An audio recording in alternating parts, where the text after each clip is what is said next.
Everyone has this all wrong about the New England Patriots, and the disrespect is getting a little too loud for my liking. As today, we talk about why the national media continues to scrutinize the Patriots strictly because of what they believe they're playing against.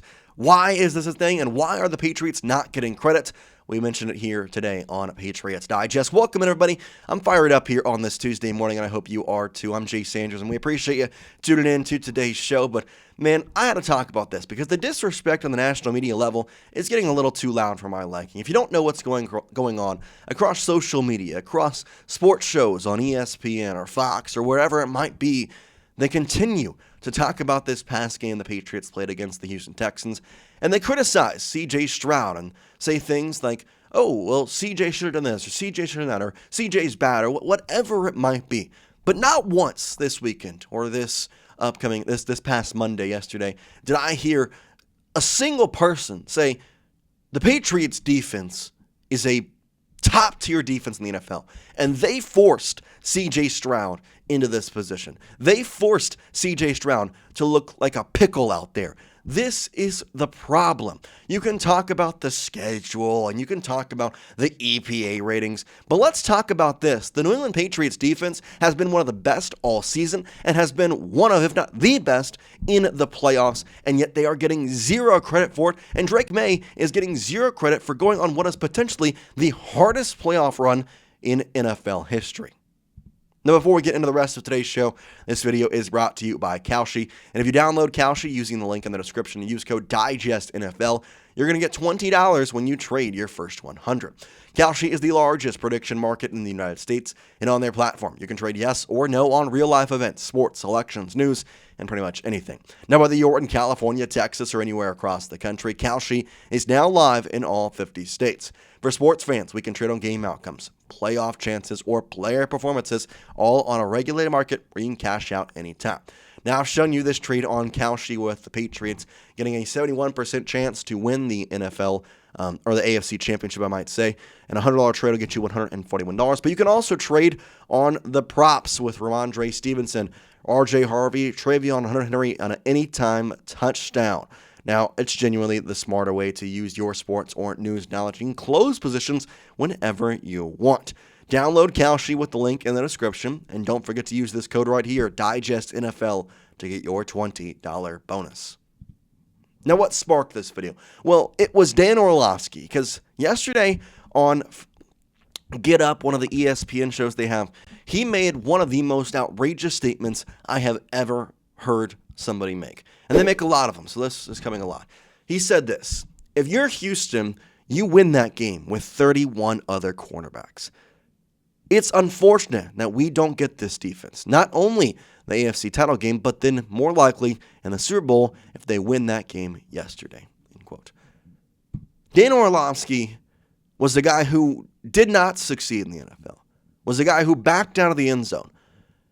You cannot believe that the Jets quarterback, either Tyrod Taylor, Justin Fields, or whoever that Missouri dude is, would beat the Patriots in Sunday's game.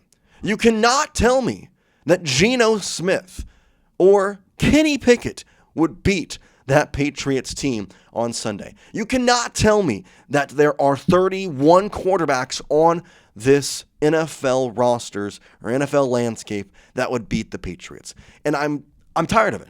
You have to give the credit. And hey, maybe this is a good thing though, because it's fueling the Patriots defense. In fact, Milton Williams talked about it yesterday and, said that everybody was talking about the Texans defense. Nobody was talking about us.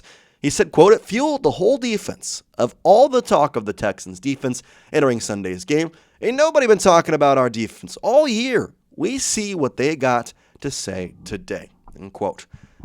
It's true. They were talking so much about this Texans defense is fantastic. Man, I'm excited to watch this number one defense.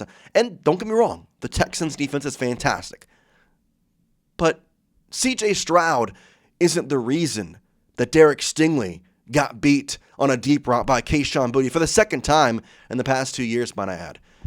C.J. Stroud is not the reason that Drake Maye and Stefon Diggs completed a pass that had a 23% completion percentage, which, by the way, that was the, I think, 7th completion this year for Drake Maye, under 25%, most in the NFL. That was not the reason the Patriots were able to use their running backs to drive down the field and get that first touchdown of the game, what they catch to Demario Douglas. It's frustrating. It's frustrating to say the least. Stefon Diggs also talked about it here, saying it's a good thing. Hopefully they do that again next week, because that's another good defense that we're able to go see. I feel like I spoke on it with not too long ago. We're playing with a chip on our shoulder. I think we're one of those teams that kind of plays better with a chip on our shoulder when everybody is kind of counting us out, end quote. Remember when Dan Orlovsky and the Get Up crew picked all the Texans? Everyone picked the Texans to win on Sunday. They don't want to give us respect. And you know why? Because they're scared. They're scared that Drake Maye is just going to be the same guy they had to suffer through for their childhoods. They're going to be worried that Drake Maye is going to do the same thing that they did. But what they're not looking at is this defense. The Patriots defense has been fantastic this postseason. One touchdown allowed. By the way, they've also scored one touchdown. They have given up as much as they've scored in touchdowns. They have 9 sacks, 66 pressures. Are you kidding me? And 6 takeaways. I understand a lot of those. CJ Stroud, sure, whatever. You want to take 2 away or whatever. They still had to punch the ball out. They still had to pick the ball off. Not easy. I understand CJ wasn't throwing the greatest balls, but they made the plays. They made the plays.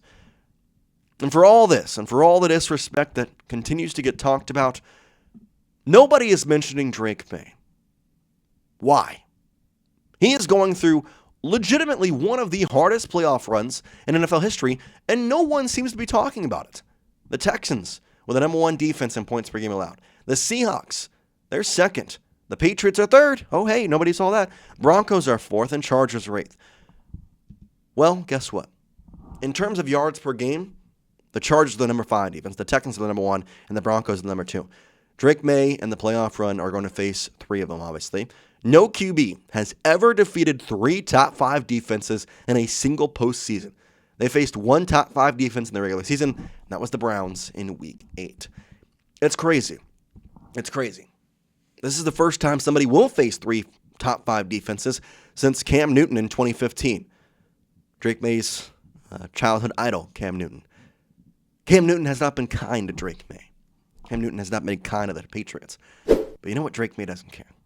Because in this playoffs, against the top 5 defenses of the Chargers and the Texans, who are getting all the credit for being so good, and the Patriots offense just getting by, he's 33 for 56. That's a 58.9 completion percentage, which is not good for Drake Maye, but against these defenses, it's pretty dang good for a lot of quarterbacks.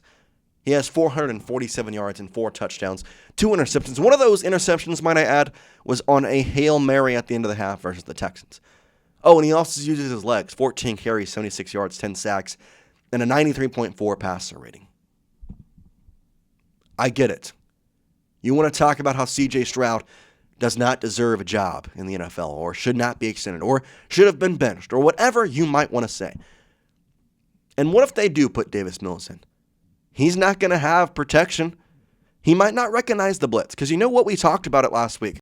CJ Stroud recognized when a blitz was coming. CJ Stroud recognized when that was going to be coming, and he got the ball out quickly. Davis Mills may not be able to do that. You could blitz more often. Things could change. So I don't like this narrative that the Patriots have gotten an easy playoff run. I don't like the narrative as Patriots have gone through this and had this schedule. We're in the AFC Championship game, and we're playing top 5 defenses every single week. And Drake Maye is doing what Drake Maye and MVPs do. Let me know your thoughts in the comment section. What do you think Drake Maye's stat line will be in the AFC Championship game versus the Denver Broncos?